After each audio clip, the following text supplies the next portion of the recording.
I know we had discussed it before. I'm just going to quickly touch on this before we get into the Active Directory sync utility. Hmm. We have seen some new behavior between when you set up advanced authentication with SharePoint in Azure.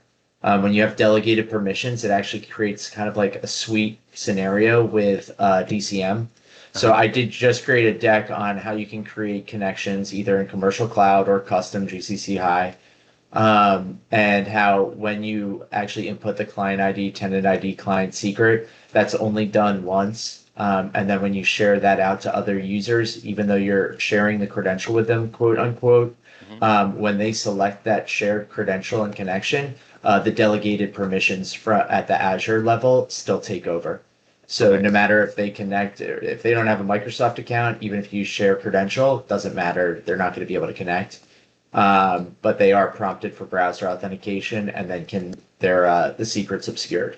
So it's kind of like a little bit of a dream, I think, from the governance perspective, in terms of you only have to input these values once. You share this out to everybody, and then the secure values are obscured, and they're relied on delegated permissions Hmm. for each of their own connections. And you can actually see that they have their own built-in, because if they try to access a folder that they don't have access to that the original person did, it'll say bad argument type for built-in operation at the bottom.